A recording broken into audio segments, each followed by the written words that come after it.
Salam sejahtera. Terima kasih kerana bersama dengan saya di Nazilin Unity Channel. Benarkah Mahathir takut Anwar? Ini beberapa huraian mengapa Mahathir takut Anwar. Isu sama ada Tun Dr. Mahathir takut kepada Anwar Ibrahim sering menjadi topik panas politik Malaysia. Tetapi ia bergantung kepada sudut pandang dan naratif politik semasa. Fakta dan tanggapan. Nombor 1, persaingan lama. Mahathir dan Anwar telah lama mempunyai hubungan yang kompleks. Dari mentor dan anak didik politik pada tahun 1990-an kepada seteru politik selepas pemecatan Anwar pada tahun 1998. Sejak itu, hubungan mereka sering naik turun.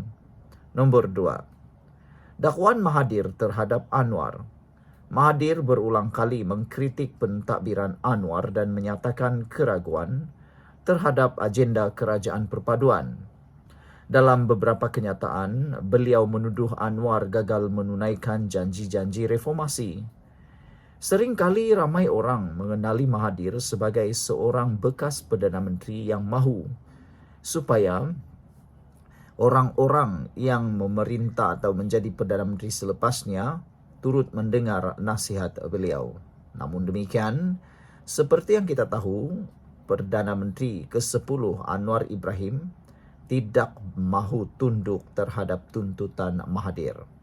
Banyak perkara yang Mahathir mahu Anwar Ibrahim lakukan, tetapi Anwar Ibrahim tidak layan beliau sama sekali. Bahkan, hubungan kompleks dan perseteruan antara Mahathir dan Anwar makin hari makin jadi panas.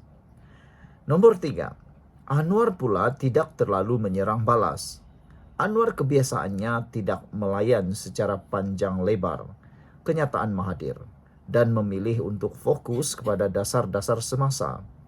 Namun, beliau tidak menolak untuk menyindir Mahathir dalam beberapa ucapan mengenai pemimpin lama yang masih mahu kuasa. Nombor 4, adakah Mahathir takut atau risau pengaruh? Sebahagian pemerhati melihat Mahathir lebih risau kehilangan pengaruh politik atau legasi beliau dicabar oleh Anwar, bukan takut secara peribadi. Mahathir mungkin melihat pengaruh Anwar yang semakin kukuh dalam kerajaan dan sokongan antarabangsa sebagai satu ancaman kepada naratif sejarah yang beliau bentuk. Kelima, politik Melayu dan pengaruh Mahathir. Mahathir masih berpengaruh dalam kalangan pengundi Melayu konservatif. Sebarang langkah Anwar yang mengukuhkan dasar inklusif sering ditentang Mahathir atas alasan mempertahankan hak Melayu Islam. Ini menunjukkan pertentangan ideologi bukan semata-mata ketakutan. Secara kesimpulannya, tidak ada bukti kukuh Mahathir takut secara pribadi terhadap Anwar. Tapi jelas, wujud kebimbangan terhadap kehilangan kawalan politik, naratif sejarah dan legasi beliau. Dalam dunia politik, takut sering bermaksud bimbang kehilangan pengaruh, bukan takut secara fizikal atau peribadi. Saudara-saudara sekalian, ini memang mengejutkan kita. Jika didefinisikan takut itu sebagai bimbang kehilangan pengaruh, maka itu lebih tepat.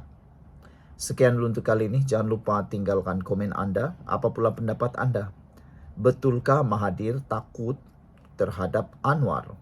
Adakah Mahathir takut terhadap Anwar kerana banyak pendedahan demi pendedahan luar biasa yang dibuat oleh Anwar Ibrahim, termasuk tindakan Anwar mencabar dan tindakan Anwar menyokong SPRM.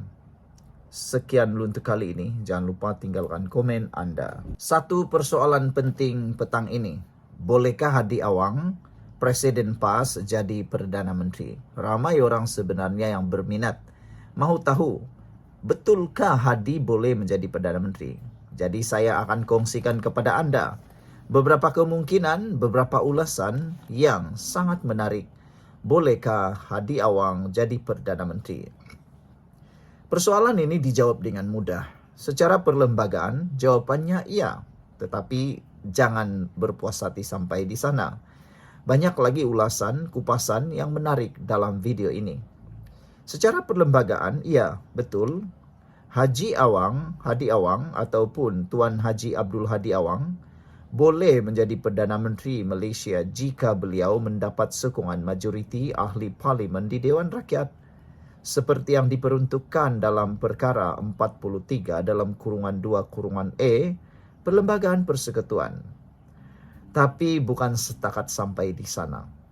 Realitinya, Hadi Awang tidak akan jadi Perdana Menteri. Sebelum kita teruskan ulasan ini, siapa ada masalah kencing manis, gout, dan tinggi darah, tekan butang produk yang ada dalam video ini. Produk ini adalah produk yang sangat berkualiti, murah tapi berkualiti, dan ramai sudah yang menggunakannya dan mereka kata amat membantu menyembuhkan, memulihkan mereka daripada penyakit gout, kencing manis, dan tinggi darah. Cepat beli selagi stok masih ada. Okeylah. Secara realiti politik semasa, ada beberapa faktor yang menyukarkan atau membuatkan Hadi Awang mustahil jadi Perdana Menteri Malaysia. Beberapa faktor tersebut, yang pertama, PAS tidak cukup kerusi sendiri. PAS walaupun parti terbesar, PAS tetap perlukan kerjasama gabungan seperti Perikatan Nasional. Dan calon Perdana Menteri selalunya diputuskan secara konsensus. Nombor 2, imej dan pandangan awam.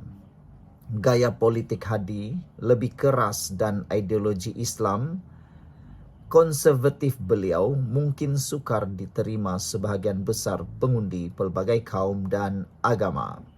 Ketiga, rakan gabungan seperti Bersatu mungkin lebih cenderung mencalonkan pemimpin seperti Muhyiddin atau pemimpin lain yang lebih natural. Bolehkah Hadi Awang jadi Perdana Menteri? Persoalan ini boleh dijawab dengan perkara nombor 1. Perlembagaan Persekutuan menyatakan bahawa Yang di-Pertuan Agong melantik seorang ahli Dewan Rakyat pada khidmat baginda mendapat kepercayaan majoriti ahli Dewan sebagai Perdana Menteri.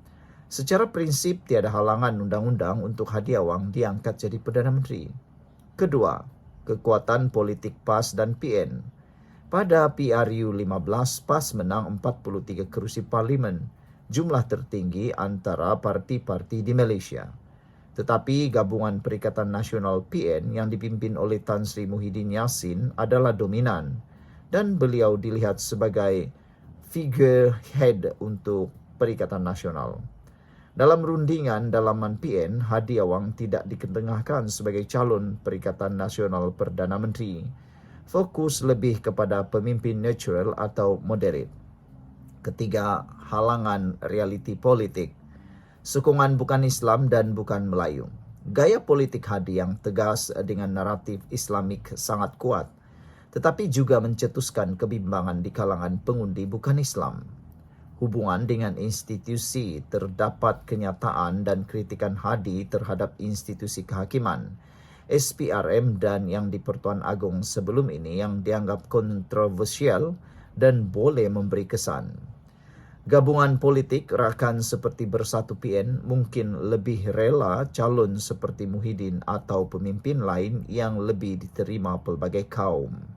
Keempat, senario mungkin berubah atau berlaku. Jika PN menang PRU 16 secara solo dan PAS adalah dominan, tidak mustahil Hadi dicalonkan Perdana Menteri. Jika berlaku pergolakan dalaman dalam PN dan tiada tokoh lain yang kuat, nama Hadi boleh naik sebagai kompromi. Jika PAS keluar PN dan bina gabungan baru, mungkin bersama parti-parti kecil, beliau boleh tawar diri sebagai calon Perdana Menteri, tapi peluangnya tipis. Secara kesimpulannya, ya Hadi boleh jadi Perdana Menteri secara sah, tetapi sangat sukar secara politik. Untuk itu berlaku, PAS perlu jadi kingmaker, dapat sokongan blok bukan Islam, dan Hadi sendiri perlu menonjolkan imej yang lebih inklusif serta diyakini pelbagai lapisan rakyat. Sekian dulu untuk kali ini. Jangan lupa tinggalkan komen Anda.